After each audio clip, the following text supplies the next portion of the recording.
Hoje o nosso texto vai ser o Salmo 36. Salmo de número 36. Salmo Davídico.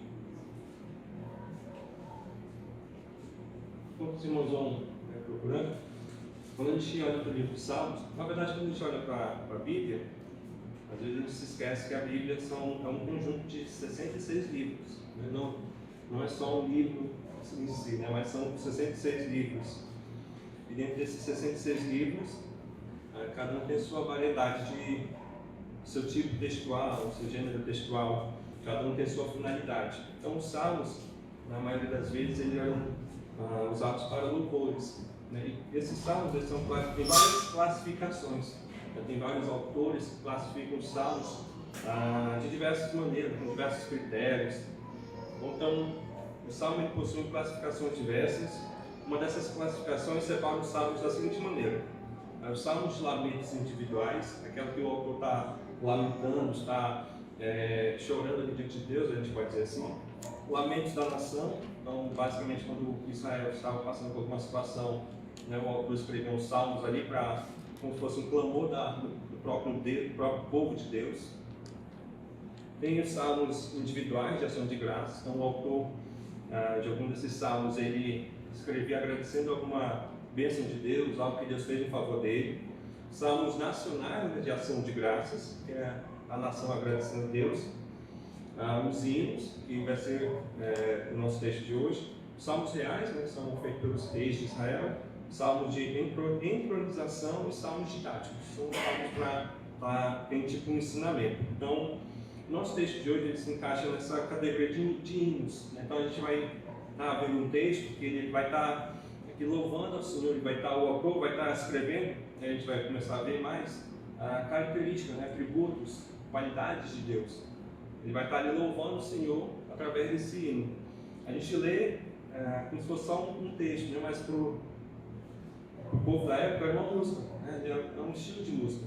Então, nosso texto é classificado como salmo de louvor descritivo, tendo por finalidade de anunciar a grandeza de Deus. Manifesta tanto na natureza, ou seja, Deus manifesta o seu poder, sua graça, sua misericórdia na natureza. A gente olha, observa a coisa criada por Deus, né, os animais, todas as praias, montanhas, tudo aquilo que a gente vê como manifestação do poder de Deus, manifestação da graça de Deus em sua criação e preservação, quanto na história de Israel, né, do povo de Deus, no Antigo Testamento, especialmente nos grandes atos de redenção nacional. Então, várias vezes Deus salvando o povo de Deus ali em Israel, no Egito, no deserto, em diversas situações. E eles estão diretamente ligados à história da salvação. Então, o salmista ele não fala a Deus, ele está ali clamando a Deus, ele fala de Deus. Então, ele está descrevendo ali o favor de Deus na vida dele, na vida do povo de Deus. Então, é diferente. Né? Uma coisa é você, num salmo que a gente vê que o autor ali está buscando o Senhor, está clamando, está chorando diante de Deus. Né? E outro salmo que ele está ali louvando o Senhor, falando de Deus, né? Agradecendo ao Senhor. Na IBD, algumas semanas atrás, a gente viu logo lá no início os atributos de Deus, né? Deus é justiça, Deus é amor, Deus é onipresente, onisciente, todos os atributos, essas qualidades que a gente vê de Deus. E aqui nosso texto vai estar descrevendo um pouco sobre isso. Nós vamos dividir nosso texto hoje em duas pequenas partes. A primeira parte vai do verso 1 ao verso 4 e tem como título, pode colocar, o coração idólatra é incapaz de reconhecer os seus pecados. Vamos fazer a leitura do texto, verso 1 ao verso 4. Diz assim: há no meu íntimo um oráculo a respeito da maldade do ímpio. Aos seus olhos é inútil temer a Deus. Ele se acha tão importante que não percebe nem rejeita o seu pecado. As palavras da sua boca são maldosas e traiçoeiras. Abandonou o bom senso e não quer fazer o bem. Até na sua cama planeja a maldade. Nada há de bom no caminho a que se entregou. Ele nunca rejeita o mal. Então a gente já começa a ver esse começo, e geralmente esses salmos têm essa característica de louvor, eles sempre fazem um prólogo, né? uma pequena reflexão, uma pequena conversa. E o autor aqui está refletindo em relação à maldade do homem, né? A impiedade, a maldade do ímpio. E quem nunca se parou para pensar nisso, né? A gente vê tantos casos de de corrupção, de gente matando o outro, enganando as outras pessoas, guerras, pessoas tirando proveito uma das outras. A gente liga a TV, vai assistir algum jornal, é só tragédia, tragédia, tragédia, é gente morrendo, é gente matando.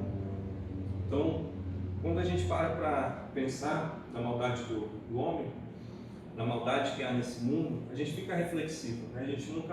Muitas pessoas até, às vezes, de uma maneira errada, muito errada, culpam a Deus por essas maldades. Isso aconteceu porque Deus permitiu que isso acontecesse. Aí vai ver a pessoa simplesmente estava fazendo algo de errado. Então, na verdade, isso é a maldade do homem, é o pecado. Quando a gente olha para a palavra de Deus, a gente vê que lá desde o início, com a queda de Adão e Eva, o pecado entrou no mundo e as coisas começaram a dar errado. Né? Então a gente começa a perceber aqui que o autor ele já começou com uma reflexão, um pensamento. Ele se pegou nesse pensamento que a gente tem, né? A gente costuma ter esses pensamentos de como vai ser o mundo daqui 10 anos, 20 anos. A gente liga no noticiário, a gente vê guerra em Israel, guerra na Ucrânia. Essa semana eu já vi que começou a guerra na Índia e Paquistão, na região da Caxemira. Aí já tem uma perspectiva de uma guerra aqui entre a Venezuela e a Guiana pela questão lá do petróleo. Então já tem uma perspectiva, uma ameaça, né, da parte da Venezuela. Então a gente já começa a ver várias guerras em vários locais. A gente começa a ver os valores sendo invertidos das coisas. Então a gente vê que, por exemplo, o aborto ele é amplamente defendido por algumas pessoas no mundo, pelas pessoas que estão no poder, muitas das vezes. A vida humana já meio que perdeu o valor, né? Meio que perdeu o sentido para muitas pessoas. Quando a gente vê algum vídeo, e até uma dica, quando a gente vai ver algum vídeo na internet, o detalhe é nunca ler os comentários. A dica é nunca ler os comentários, porque você vai se arrepender, porque é cada coisa que a gente vê defendendo. Um dia a gente estava vendo um vídeo, era uma ideia assim, bem legal, tinha uma armadilha para mosca. Então, o cara pendurava lá uma sacola com vidro, e as moscas entravam e não conseguiam mais sair. Aí tinha várias moscas lá presas, tudo. Eu achei bem legal a ideia, assim. O Boa Vista seria bem útil em alguns momentos. Às vezes tem alguns momentos que as moscas faz parte já da família, né? Que já é muito assim. Aí eu fui inventar de ler os comentários. Aí tinha lá as pessoas, por que essa maldade com as moscas? Não sei, gente. Aí não era só um não, várias pessoas nesse sentido de maldade, porque fizeram isso, aí ela faz parte. Vai ver a pessoa lá naqueles apartamentos lá no 5º, 6º, 7º andar que não tem mosca. Justamente isso. Também que a vida humana não perdeu sentido. Defende o aborto, defende você estar matando ali um bebê, mas vida de uma mosca, o ovo de tartaruga, parece que tem uma importância muito maior. Então a gente vê que o salmista ele parou para pensar nisso, né? Ele parou para pensar nessa maldade do ímpio. Quando a gente fala ímpio aqui, irmãos, não é só no sentido da pessoa que não crê em Deus, né? Não só nisso, mas também no sentido prático, né? No ateísmo prático. Porque é quando você que acredita em Deus, que acredita em Jesus, mas vive como se ele não existisse. É um ateísmo prático. É você dizer que você diz que crê em Deus, mas vive como se ele não existisse. Então, na prática, você é um ateu prático. Então, o salmista ele fala, né, aos seus olhos, né, aos olhos do ímpio, é inútil temer a Deus. E quando a gente olha para o mundo, a gente percebe que realmente isso é verdade. Para o ímpio parece que é inútil temer a Deus. Se Deus não vai fazer algo por ele, então é inútil. Por isso que muitas igrejas hoje, ou falsas igrejas, estão cheias, porque as pessoas vão atrás, não de Deus, mas do que Ele pode fazer por elas. E no final das contas, as pessoas nunca conheceram a Cristo, nunca puderam de fato reconhecê-lo como Salvador.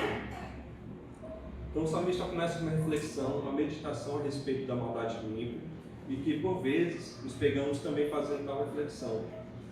Quem nunca se perguntou como consegue praticar a tamanha maldade e dormir como se nada tivesse acontecido? Muitas vezes já me peguei pensando nisso, né? Como uma pessoa consegue dormir assim, né? Planejar a maldade, dormir assim. Às vezes eu fico pensando, por exemplo, nesses casos de corrupção, né, por exemplo, a pessoa vai numa cidade pequena, num estado, e rouba o dinheiro da saúde, por exemplo, né, de um hospital. Se a pessoa não dorme assim tranquila, sabendo que aquele dinheiro que ela desviou pode ter causado a morte de várias pessoas por falta de remédio, falta de uma estrutura melhor. Então a gente vê que o ímpio pouco importa. Pouco importa temer a Deus, desde que ele tire vantagem, desde que ele esteja na vantagem. Então são essas meditações que o salmista fez nesse início, que a gente vai começar a ver nesse primeiro ponto, né, que é justamente como já foi projetado, que é o coração idólatra é incapaz de reconhecer os seus pecados. A resposta para a maldade do homem é a corrupção do coração. Em nosso coração está a fonte para todos os nossos pecados. O João Calvino ele fala, né, que o nosso coração do homem é a fábrica de ídolos. E justamente o nosso coração ele busca criar tudo que possa tentar substituir Deus. Então o relacionamento, ele tenta fazer aquele relacionamento como se fosse o próprio Deus.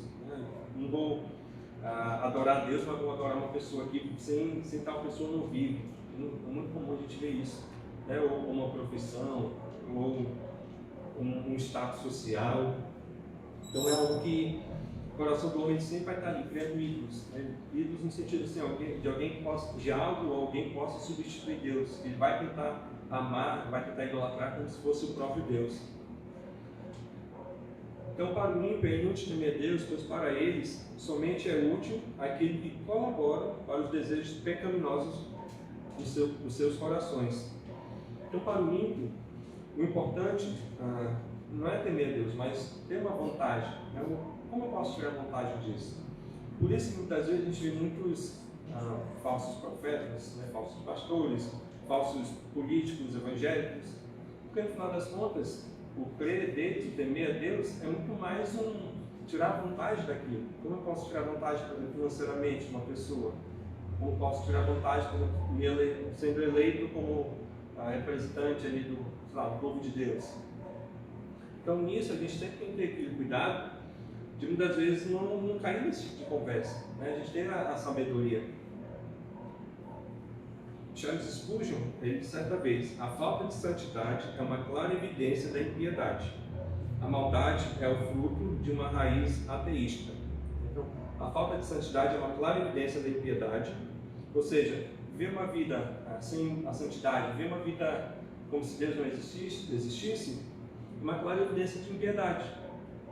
A maldade é o fruto de uma raiz ateísta, ou seja, o cristão que vive como se Deus não existisse e consequentemente vai viver uma vida longe de Deus, uma vida cheia de pecado, viver uma vida para desfrutar do pecado, para viver à custa do pecado, revela ali no coração uma raiz ateísta, uma raiz de você de fato não crer em Deus, ou você crê num Deus fraco, num Deus que não é suficiente. Então muitas das vezes, por exemplo, é muito comum pessoas às vezes entrarem num relacionamento com uma pessoa que não é cristã. Isso, na verdade, no final das contas, demonstra que a pessoa não tem a esperança de que Deus possa ajudar ela a encontrar alguém, a esperança de que Deus possa estar ajudando essa situação, né, de um relacionamento saudável, de algo do tipo, ou se contentar de nunca casar, de nunca namorar, revela ali no coração que está inseguro, né, uma falta de crença em Deus, no poder de Deus. Assim como, por exemplo, em muitos casos, né, a gente vê pessoas que se entregam à corrupção, irmãos em Cristo que se entregam à corrupção.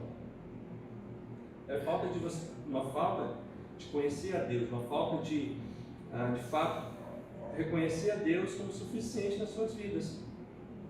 Por isso que muitas pessoas, às vezes, se entregam ao pecado, porque justamente falta esse conhecer a Deus, falta esse conhecer a palavra de Deus, mas não só conhecer, mas de fato ali você crê no poder de Deus, você crê que Deus é suficiente, que Deus proverá, e não simplesmente se entregar aos desejos do seu próprio coração. Então, por isso que o coração idólatra ele é sempre incapaz de reconhecer seus próprios pecados. Ele sempre vai achar que ele está certo e todo mundo está errado. Ou, pior ainda, muitas vezes a gente vê que o coração idólatra ele passa a ser o próprio juiz. Então, o certo e errado não depende mais da palavra de Deus, mas depende dele mesmo. o que ele acha que é certo, o que ele acha que é errado. Então, o versículo 2, que fala, ele se acha tão importante, não percebe nem rejeita o seu pecado, mostra que o coração idólatra é centrado em si, né? Ou seja, ele só vive para ele mesmo, onde o centro, o certo e o errado, não depende da palavra de Deus, mas sim da sua própria vontade. É o eu evangélico, né? Eu sou o suficiente, é tudo sobre mim, é tudo para mim. É sentar no trono de Deus e querer esse papel de Deus. O coração que é idólatra, ele quer, de fato, ser como Deus, ele quer definir o que é certo e errado, não com base na palavra de Deus, mas com base no seu próprio gosto, naquilo que beneficia o seu próprio pecado. Quando a gente olha, por exemplo, para a história, tem uma igreja, que é a igreja anglicana, que é a igreja da Inglaterra. Aí, quando a gente olha para como ela foi criada, é basicamente um rei que queria se casar com outra mulher, só que a igreja que ele estava não aceitava. Ele foi lá, criou uma igreja para ele. Aí pronto, agora criou uma igreja da Inglaterra, a anglicana. Basicamente isso. Né? Isso não é tão incomum. Né? A gente vê muitas igrejas isso acontecer, né? Muitas congregações isso acontecer. As pessoas às vezes não concordar, não com uma prática errada, um pecado, mas às vezes com uma coisa, uma maneira de administrar, ou que cor deve pintar a parede da igreja. Aí vai gerar aquela confusão, aquela briga, e as pessoas vão e montam uma própria igreja, porque a sua vontade não foi entendida, o meu desejo não foi entendido. E quando você vive como igreja, muitas vezes você vai ter que abrir mão da sua vontade, ou você vai ter que conversar com o irmão e tentar acertar uma vontade que seja da igreja, né, como o corpo de Deus. Novamente, né, o Charles Spurgeon, eu peguei um textinho para estar usando, estudando também. Ele vai se referir ao ímpio e diz assim: ele, né, o ímpio, ele se considera um homem bom, um bom sujeito, digno de grande respeito. Ele silencia a sua consciência e assim engana o seu próprio julgamento, a ponto de considerar-se um padrão de excelência. Se não por moralidade, ainda por ter bom senso, para não ser escravizado por regras que são ligações contra os homens. Ou seja, o ímpio, né, ele vai se achar tão importante, por isso quando a gente vai, por exemplo, evangelizar alguém, a pessoa sempre fala: não, mas eu sou uma boa pessoa, eu sou uma pessoa boa, eu não faço isso, não faço aquilo, eu não sou igual fulano, não sou igual tal pessoa, eu sou uma boa pessoa. E todo aquele que não conhece a Deus, ele vai se achar uma boa pessoa, ele vai se achar uma pessoa legal. Por quê? Porque ele vai usar o parâmetro dele para definir o que é bom e o que é ruim. Por exemplo, cuidar dos animais é algo bom, algo ruim, faz a pessoa ser uma pessoa melhor, faz a pessoa ser uma pessoa ruim. Biblicamente é algo bom, né, que você faz tudo. Mas só quando fala a pessoa fazer isso, não quer dizer que ela se torne uma pessoa boa. Ele estava pesquisando, Hitler gostava mais do cachorro dele que os judeus, né? Que o cachorro dele era cuidado, ele amava os animais, tem um artigo que fala sobre isso, do cuidado dele. Enquanto ele estava lá matando vários judeus, várias pessoas que não apoiavam o governo dele. Então, será que na mente de Hitler ele se achava uma pessoa boa? Com certeza. Quando o ímpio ele vai buscar não usar a palavra de Deus como parâmetro, não Jesus Cristo como parâmetro, né, do que é certo e errado, do que é um bom homem, do que é um mau homem, mas vai usar a sua própria vontade, os próprios desejos do seu coração. Então, por isso que aqui o Charles Spurgeon fala isso, porque ele fala que o ímpio silencia a sua consciência. Então, toda aquela maldade que ele faz, ele acha uma justificativa para aquilo, ele acha uma justificativa para o seu pecado. Ele se engana o seu próprio julgamento, né, a ponto de se considerar um padrão de excelência. Então, a pessoa que não vive, né, a maldade do ímpio, ele se acha padrão de excelência. Se não for por moralidade, aquela pessoa que, não, pelo menos eu não sou assim, eu não sou igual fulano. Ou então por bom senso de não ser escravizado por regras. Quem nunca viu uma pessoa que se acha superior por não seguir uma religião, ou por não seguir uma igreja? Muitas pessoas, eu conheço, pessoas que nunca pisaram numa igreja, nunca leram uma Bíblia, mas querem ensinar o cristão como ser cristão. Quer ensinar o evangelho que quer ser certo e errado. Então essa maldade do ímpio, né, é de fato algo perceptível. é algo que você começa a perceber que ele está presente. Quando a gente olha para as nossas vidas, né, muitos de família, né, a gente não nasceu crendo em Deus, a gente de fato teve um encontro com Cristo, e a gente sempre luta contra os nossos próprios pecados, e a gente muitas vezes luta contra um ateísmo prático, né, você de fato vê para Deus, não vê como só crendo que existe um Deus, mas sim de fato louvar o Senhor. Você olha para esses padrões e começa a perceber: será que eu não estou sendo somente moralista? Será que eu não estou sendo somente tradicionalista? Uma vez uma amiga, tinha um assunto, não lembro qual era o assunto, mas eu vi que ela estava em uma linha bem que não era bíblica. Aí eu fui falar. Aí a primeira dia deu uma carteirada. Eu nasci na igreja. Eu não tinha nascido na igreja, não tive que ficar quieto. Mas eu vi que era só um moralismo, só um tradicionalismo. Não era o bíblico, não era padrão de certo e errado. Acho que era questão de usar saia. Acho que usar saia até na academia, assim, tipo, bem exagerado. Aí eu fui falar que não tinha nada a ver, não era errado. Agora já peguei a carteirada, não mais não falei nada. Nasci na igreja. Então, o perigo do auto-lisonjeio, né, você mesmo se elogiar, você mesmo dar o seu papinho nas costas, isso é muito bom.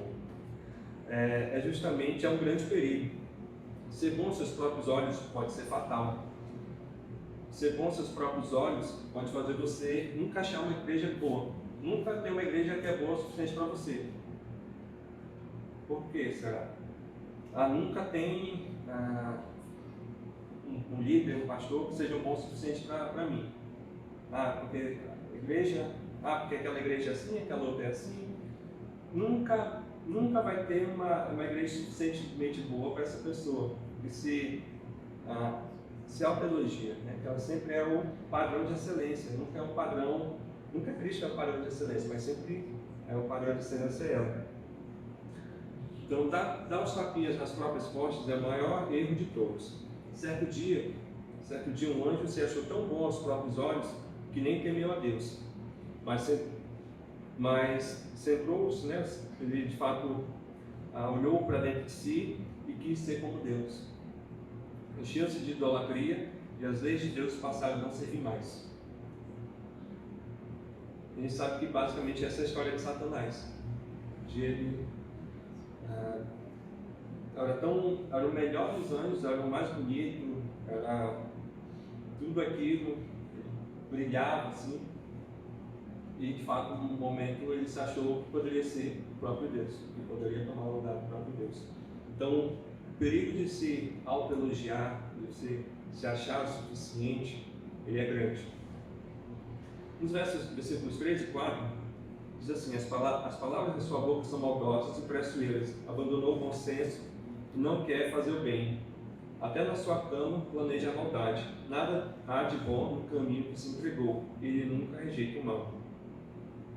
Mostra a pecaminosidade do homem em arquitetar, em maquinar o mal. Quando o coração está tão corrompido, a língua segue o exemplo. Então, quando o nosso coração está tão corrompido pelo pecado, tão entregue ao pecado, a nossa língua segue o mesmo caminho. Ou, como Cristo falou, né, a boca fala que o coração está cheio. Então, por isso que aqui fala que as palavras de sua boca são maldosas e traiçoeiras. Precisamos ter cuidado com a nossa língua.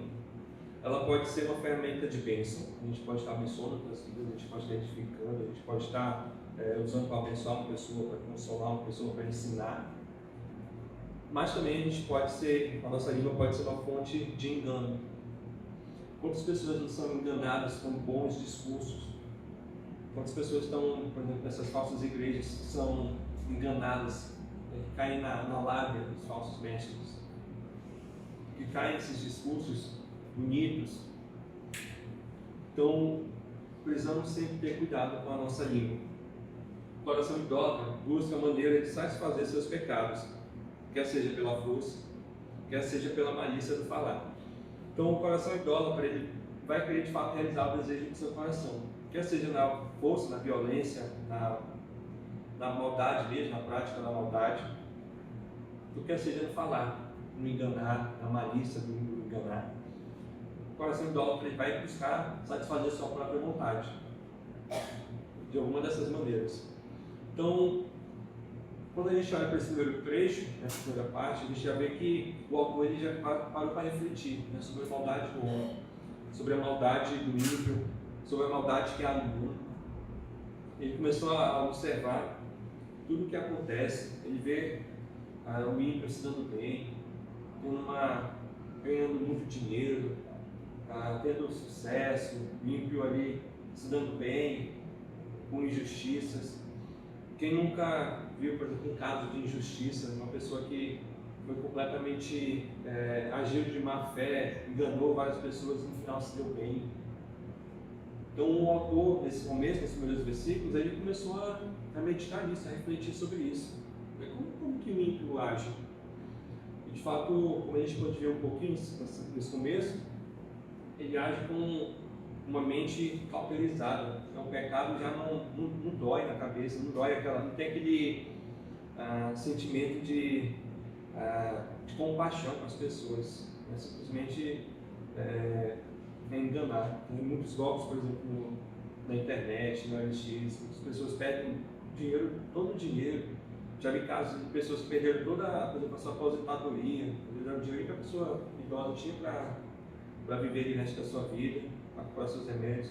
E muitas vezes a maldade do homem é tão grande que não tem nem pena, né? Assim, não tem nem uma compaixão com isso. Então a gente vê que a maldade do homem, ela não tem limite. A maldade do homem, às vezes a gente acha que, às vezes se engana e acha que a maldade do homem é uma coisa que é controlável. Mas quando a gente olha para a história, a gente vê cada caso assim, de maldade assim, que a gente fica até incrédulo, né? Não pode ter acontecido. Nossa segunda parte, que é os versos 5 ao 12, diz assim: em meio ao caos do mundo, o servo de Deus encontra paz ao relembrar quem é Deus. Então, em meio ao caos do mundo, em meio a essa confusão que há no mundo, essa insegurança, essa incerteza, o servo de Deus encontra paz, encontra alegria, encontra segurança ao relembrar quem é Deus. Versículo 5 a 12 vai dizer assim: o teu amor, Senhor, chega até os céus, a tua fidelidade até as nuvens, a tua justiça é firme como as altas montanhas, as tuas decisões insondáveis como o grande mar. Tu, Senhor, preservas tanto os homens quanto os animais. Como é precioso o teu amor, ó Deus! Os homens encontram refúgio à sombra das tuas asas. Eles se banqueteiam na fartura da tua casa. Tu lhe dás de beber do teu rio de delícias, pois em ti está a fonte da vida. Graças à tua luz, temos a luz. Estende o teu amor aos que te conhecem, a tua justiça a que são retos de coração. Não permitas que o arrogante me pisoteie, nem que a mão do ímpio me faça recuar. Lá estão os malfeitores caídos, lançados ao chão, incapazes de levantar-se. Então, nessa segunda parte, como a gente viu, né, vai ter como tema: em meio ao caos do mundo, o servo de Deus encontra paz ao relembrar quem é Deus. Então, depois dessa primeira parte que a gente viu, né, o autor meditou e a gente também, né, sobre a maldade do ímpio. A gente meditou, pode estar ali refletindo um pouco sobre a maldade que há no mundo, o pecado, a incerteza, a insegurança. Aqui o autor já, de fato, busca relembrar quem é Deus. Ele busca se apegar em Deus. Por isso que é tão importante a gente sempre estudar a palavra de Deus, a gente estar ali meditando a palavra de Deus, porque a gente se esquece. Muitas vezes a gente se esquece quem é Deus, a gente se esquece da bondade de Deus, a gente se esquece dos atributos de Deus. No momento de aperreio, no momento no momento que as coisas estão bem complicadas, se a gente não tiver nossa mente viva, que Deus está conosco, que Deus é a nossa rocha, a gente perde os parafusos da cabeça, né, o pessoal costuma dizer. Eu lembro que nesse período de pandemia, lá no início, muitas pessoas ficaram assim, extremamente preocupadas, né? Além do necessário, além do que precisavam. Muitas pessoas assim ficaram paranoicas. Até hoje eu vi gente usando máscara assim, dentro do carro. Só eles, da família, todo mundo usando máscara. Acho que sábado, eu E meu Deus, já acabou, né? Já passou. Então muitas pessoas ficavam assim muito transtornadas, exageradamente. Então a gente vê que o autor aqui ele começa a se apegar a Deus, quando ele fala, o teu amor, Senhor, chega até os céus. Ele vai usar algumas figuras de linguagem que de fato fazem sentido, né? Fazem sentido, porque ele vai usar padrões que a gente vai ver que de fato para a época e para a nossa época também, elas fazem muito sentido. Você está usando de uma maneira figurada. Então, por exemplo, ele vai falar assim, o teu amor chega até os céus. Então, os céus é a parte mais alta que a gente conhece. Então, o teu amor é infinito. O teu amor é infinito. A tua fidelidade até as nuvens. Então, a fidelidade de Deus é muito alta, é muito grande. A tua justiça é firme como as altas montanhas. Alguém já empurrou uma vez um carro? Empurrar um carro, dá para a gente empurrar, né? Uma pessoa. Um caminhão, acho que uma pessoa já não dá conta. Agora, quem tem que empurrar um monte? Quem tem que empurrar um monte de Roraima? É impossível. Então, por isso que eu uso aqui, né? A tua justiça é firme como as altas montanhas. A justiça de Deus ninguém consegue manipular. A justiça do homem, às vezes com um bom advogado, às vezes com propina, o ímpio consegue manipular, consegue mover, fazer a vontade dele. Mas a justiça de Deus, ela é firme, ela não muda. Não é que faça mudar. Então o autor ele usa essas figuras de linguagem. Então ele usa também as tuas decisões insondáveis como o grande mar. Está vendo um desses cientistas, né, do YouTube, ele fala que nós conhecemos mais do espaço, do céu, do que do oceano, do fundo do mar. Porque no céu você consegue mandar um satélite, aquelas lentes lá que você vê há milhares e milhões de anos, você tem uma ideia melhor. Agora no fundo do mar, ninguém chegou ao fundo do mar. Nem de fato, nem aqueles equipamentos, né, que eles possam fazer, porque não conseguem um sinal. Então, assim, é algo que, quando teve aquela situação lá do submarino, né, assim, impossível de salvar. Impossível. E eles não foram nem na parte mais funda, foi só metade da fundeza do oceano, da profundeza do oceano. Então, aqui o autor vai usar essas figuras de linguagem, vai usar o máximo do nosso que a gente possa imaginar, ele vai utilizar para a gente perceber, no final das contas, o amor de Deus, a justiça de Deus, a fidelidade de Deus, as decisões, né, o conhecimento de Deus estão muito além do nosso conhecimento, e isso nos dá uma segurança, né? Graças a Deus não é eu que estou no controle do mundo, graças a Deus, ainda bem que não sou eu que estou no controle do mundo, porque inúmeras vezes eu errei, falhei. Imagina eu controlando o mundo, controlando toda a minha vida. Então, graças a Deus, que é Deus que comanda tudo. Graças a Deus que não dependemos completamente da justiça do homem, mas dependemos completamente da justiça de Deus, do amor de Deus. Então, somente após refletir sobre a bondade do ímpio, encontra conforto somente em Deus, pois nele encontramos tudo o que falta em nós. O autor menciona a fidelidade e a justiça de Deus, atributos que raramente encontramos na humanidade. Quantos casos de injustiça nós conhecemos? Quantos casos de pessoas que tiveram suas coisas roubadas, tomadas, e nós conhecemos, as pessoas às vezes nunca conseguiram recuperar. No caso de pessoas que venderam um carro, foi enganada, nunca conseguiram recuperar seu bem, sua vida. Quantos crimes bárbaros das famílias vemos semanalmente na TV? Se a gente liga a TV, amanhã a gente vai ver vários casos. Qualquer canal que você ligar. É difícil ter um amigo fiel? É muito difícil ter um amigo fiel. Você confia plenamente na justiça dos homens? Plenamente não dá.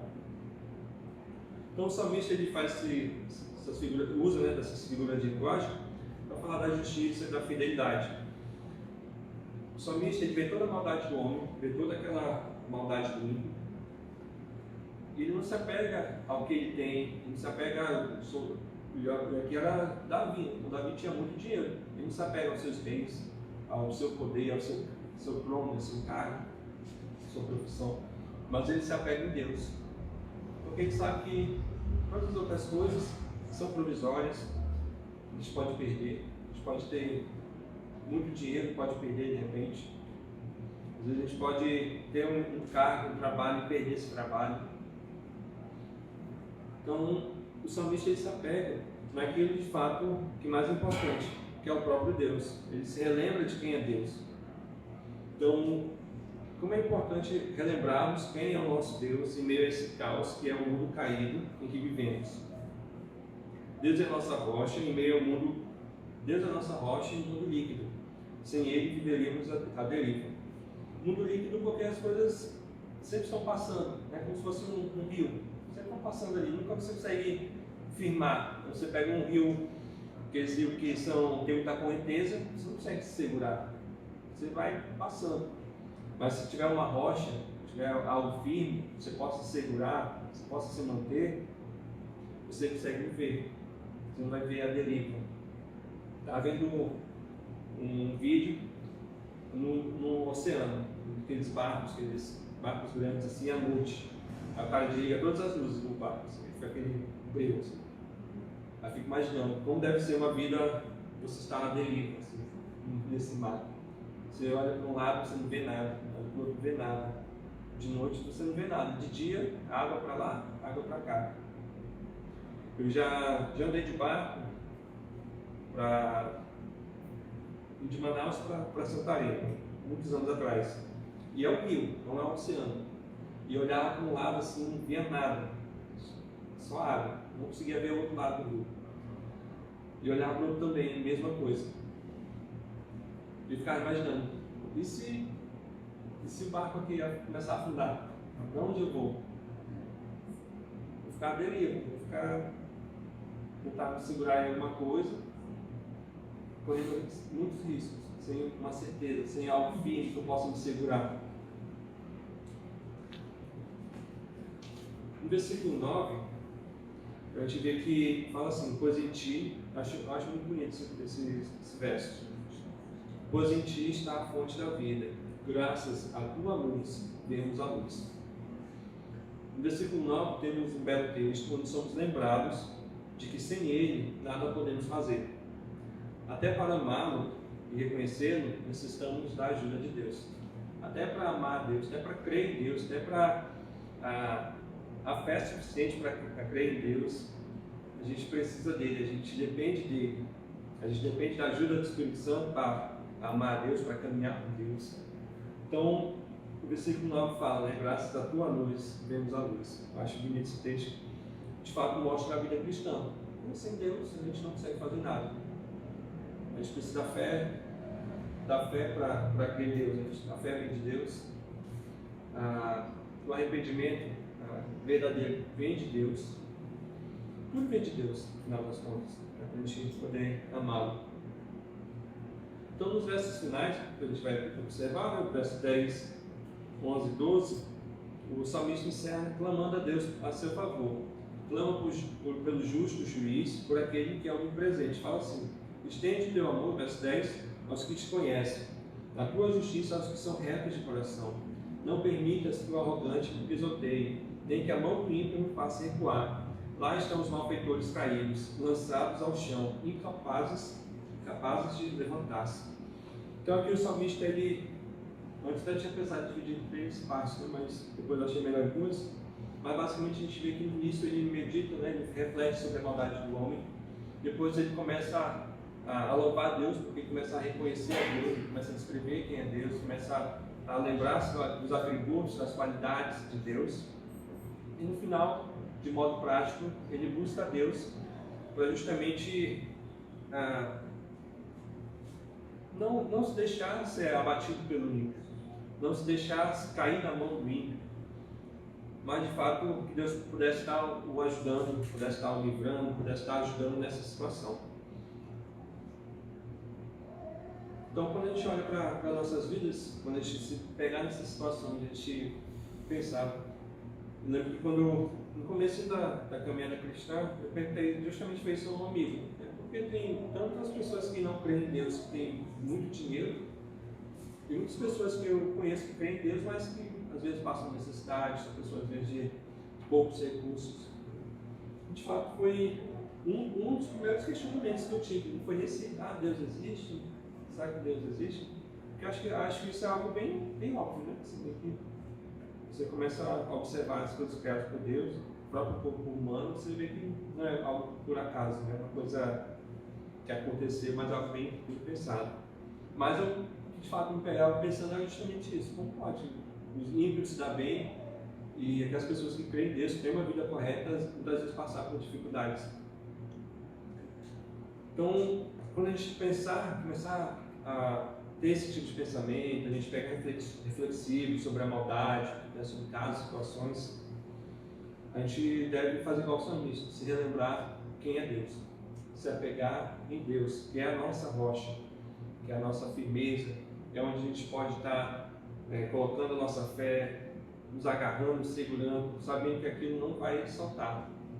Porque quando a gente não se apega em Deus, a gente tenta pegar em outras coisas, a gente fica à deriva, a gente fica perdido, a gente fica sem saber para onde ir, fica à mercê do mundo, fica sendo levado pelo mundo.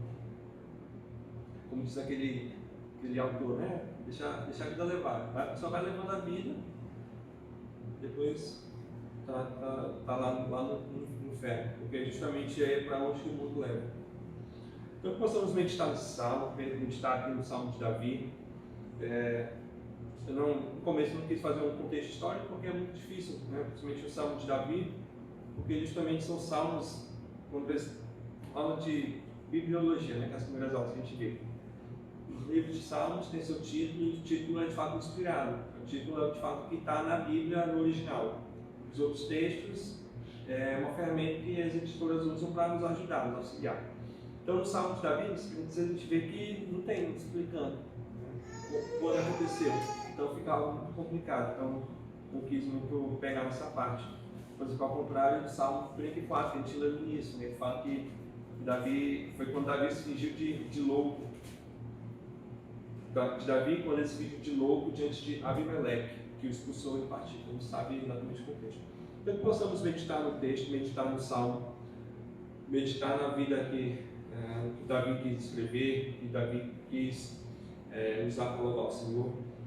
Porque se a gente não se apegar em Deus, se a gente viver um ateísmo prático, as coisas vão, de fato, o pecado vai nos dominar.